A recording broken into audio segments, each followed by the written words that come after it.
Halo semuanya, ketemu lagi dengan saya Dito Saputra di sini dengan NIM 2005097438. Ya, di video kali ini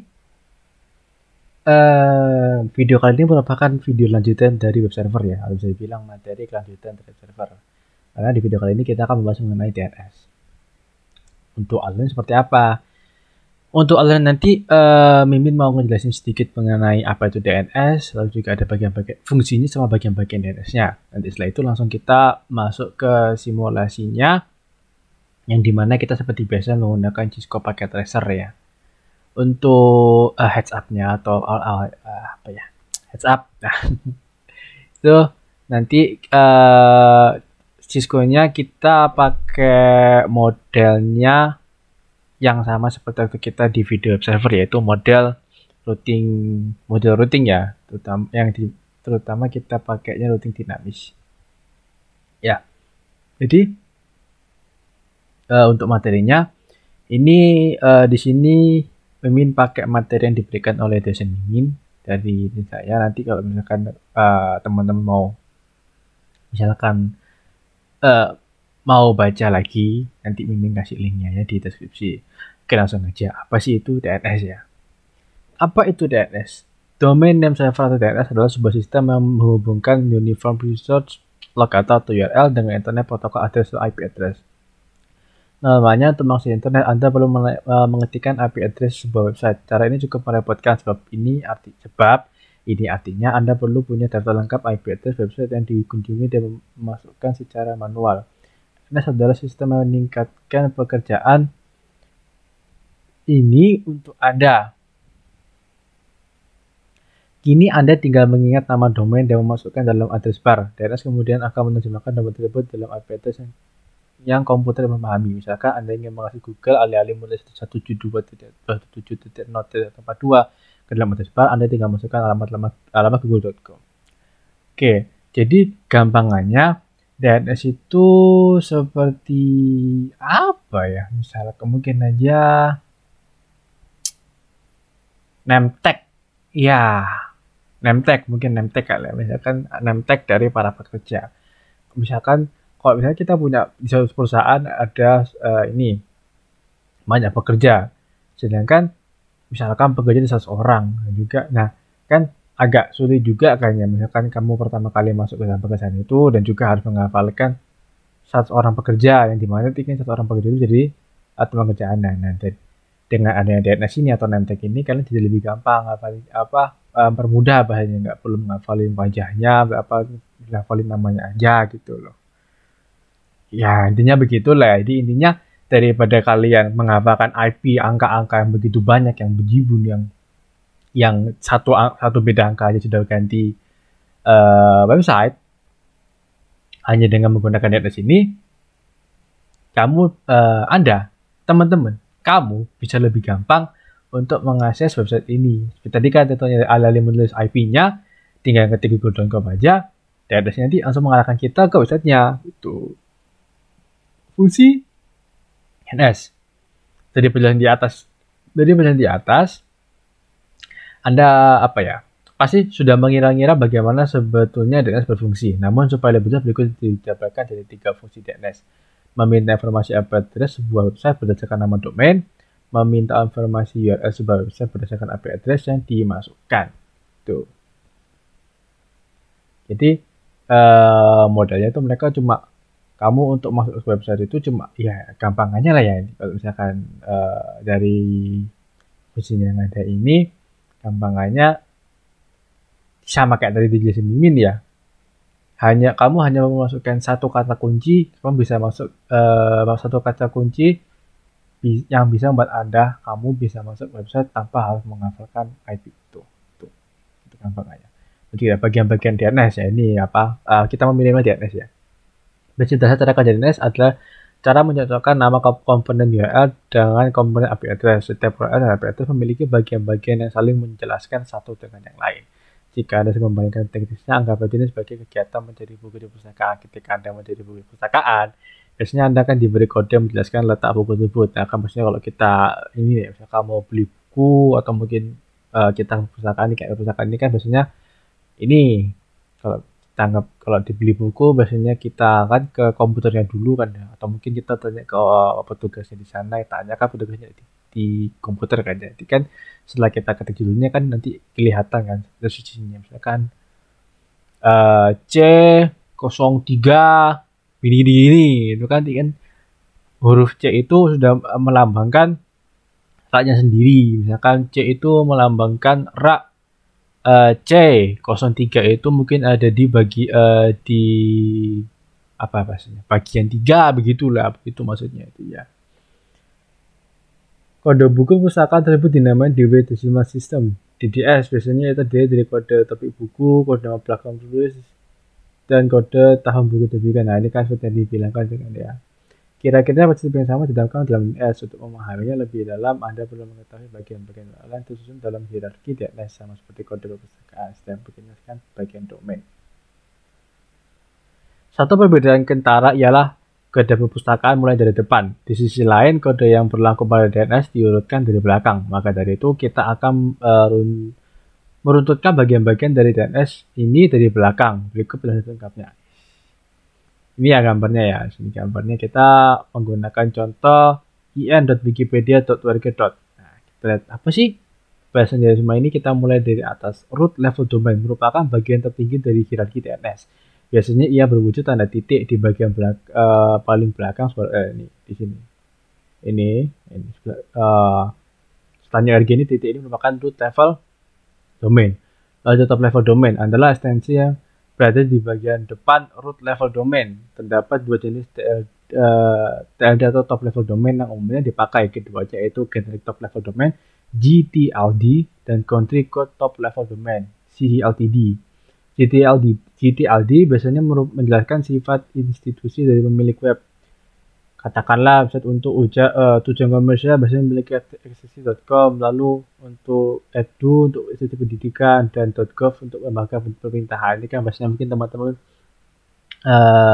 ini kan ya, kalau misalkan buka-buka misalkan ada web.com, .org, .edu mungkin yang kayak website pendidikan, .government itu merupakan generic top level domain. Lalu juga kita juga punya CCLTD, country code top level domain, yaitu merupakan esensi yang menjelaskan asal negara dari pemilik situs, misalnya akhiran untuk ID untuk Indonesia, .au untuk Australia, .uk untuk Inggris dan sebagainya. Yang mungkin kalau teman-teman dulu ya, mungkin kalau Mimin dulu waktu SD diajarin itu kan ya, kita pakai google.co.id. Nah itu .co.id itu yang menunjukkan menggunakan CCLTD ya, menunjukkan kalau ini Google-nya ini Google bagian Indonesia .co.id gitu. Lalu kita punya second level domain, ialah nama lain untuk domain itu sendiri. Ia sering digunakan sebagai identitas institusi atau branding. Dalam kasus URL in.wikipedia.org ini yang kita pakai contohnya ini dimaksud aslinya adalah Wikipedia-nya, nama Wikipedia ini ya. Jadi second level domain ini mungkin nama-nama yang bakal kita sering ingat. Wikipedia, Google, YouTube, atau mungkin Blogspot, atau mungkin Instagram. Nah, itu merupakan second level domainnya. Itunya, identitas institusi atau brandingannya. Lalu kita punya third level domain, atau subdomain merupakan bagian dari domain utama yang berdiri sendiri. Apabila domain diberikan sebagai rumah, subdomain adalah salah satu ruang khusus di rumah itu sendiri. Yang terakhir adalah hostname atau bisa disebut juga dengan SIM, yang merupakan bagian yang mengawali sebuah URL. Bagian ini merupakan sebuah fungsi dari sebuah website atau halamannya. Contoh paling digunakan yaitu HTTPS atau Hypertext Transfer Protocol Secure atau HTTPS ya. Atau ini tadi third level domain ini kalau di website ini itu ini apa tadi, subdomain kan. Kalian kalau misalkan buka Wikipedia kan, kalau secara universalnya kan pasti dibanyak langsung ke Wikipedia.org kan ya. Nah terus kalau misalkan kalian mungkin ya ini ganti bahasa atau mungkin ganti ke region, nanti biasanya di third level domain inilah yang berubah. Ini jadi ada Wikipedia. Misalkan kalian buka yang region Indonesia, mungkin akan berubah jadi id.wikipedia.org, atau mungkin bisa kalian buka untuk region Jepang kan ya, jadi berubah jadi jp.wikipedia.org gitu. Nah, oke, sekarang kita masuk ke simulasi. Di sini kita simulasi seperti biasa menggunakan Cisco Packet Tracer untuk simulasinya. Untuk modelnya sendiri, Mimin di sini pakai model yang kita pakai di video kemarin, yang dimana web server, yang dimana di web server itu kita pakai modelnya apa namanya routing, yang dimana Mimin pakainya routing yang dinamis gitu. Jadi bebas mau pakai yang routing dinamis atau mungkin mau coba pakai ini juga boleh. Coba di video kali ini Mimin pakainya model yang routing. Langsung aja ya. Buatlah skema jaringan seperti gambar di atas. Ini misalkan yang teman-teman mau pakai jaringan yang ini kan ya. Ini jaringan dapat difungsi sebagai dengan baik, terutama jaringan dari PC 1, PC 4, laptop dan smartphone dapat tersambung dengan DNS server 333331, web servernya 434341 dan juga FTP server 434342. Kalau misalkan teman-teman ngikutnya pakai yang kayak Mimin yang pakai routing dinamis, ya begini ya. Kita cuma pakai satu server, kita pakai web server doang kan di sini. Ya, web server 1 kita pakai web servernya kan kita pakai settingan dengan IP 33333331 kan ya.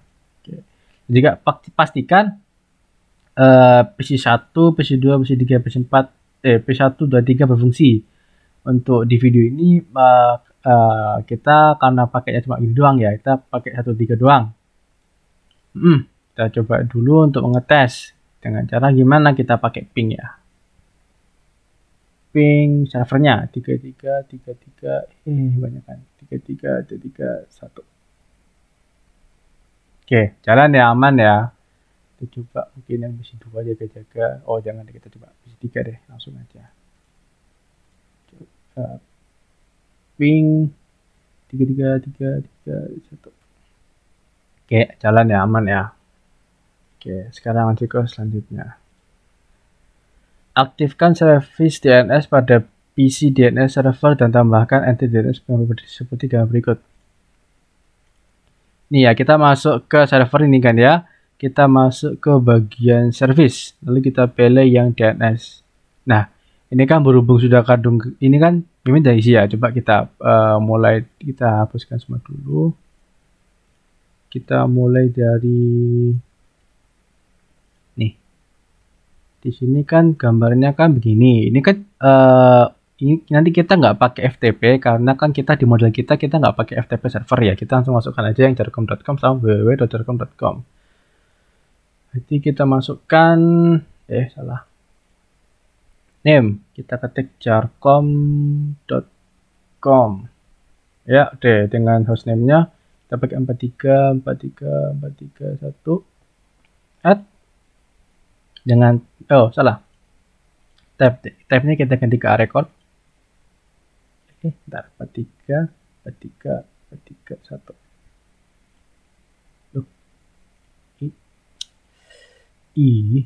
Gemes deh.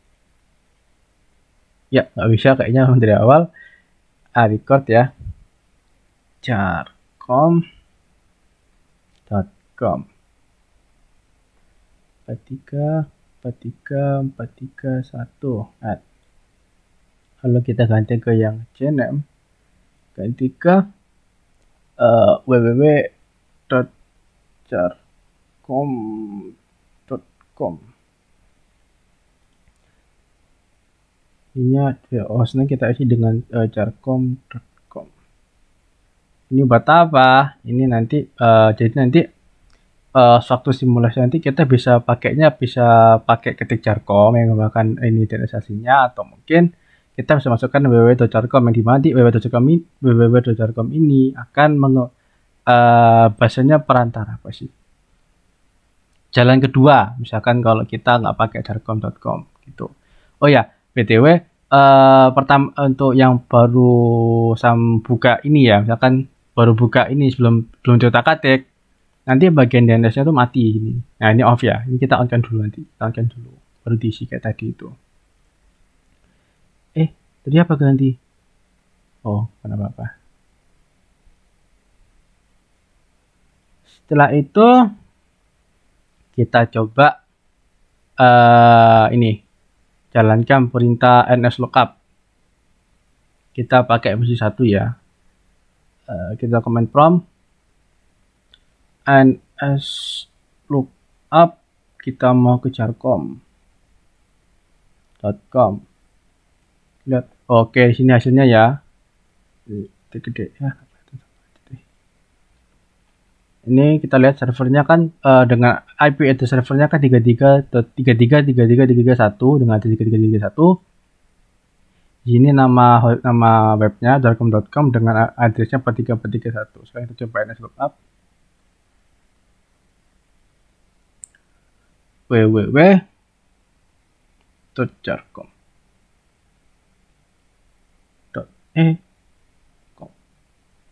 Nah, ini kayak tadi Mimin bilang kan, yang untuk yang www ini misalkan bahasanya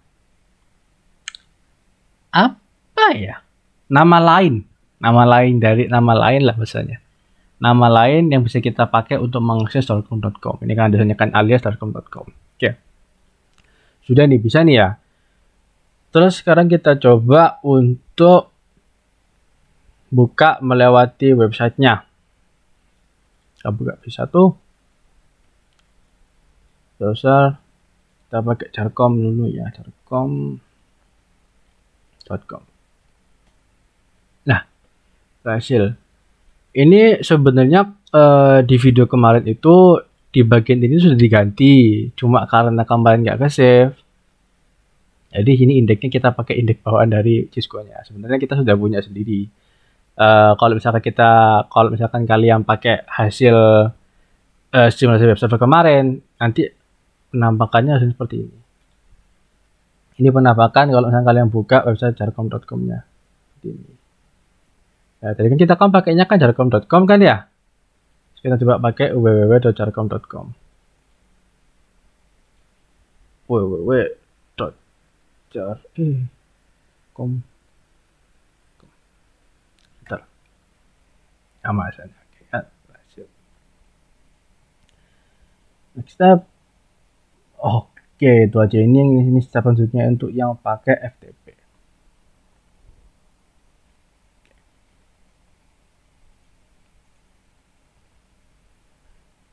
Oke, jadi itu tadi materi sedikit mengenai pembahasan DNS sama simulasi dari cara kerjanya DNS itu dari DNS ya. Gitu. Jadi mungkin itu aja. Bila ada salah kata, mohon maaf. Sekian dari Mimin. Terima kasih. Bye bye.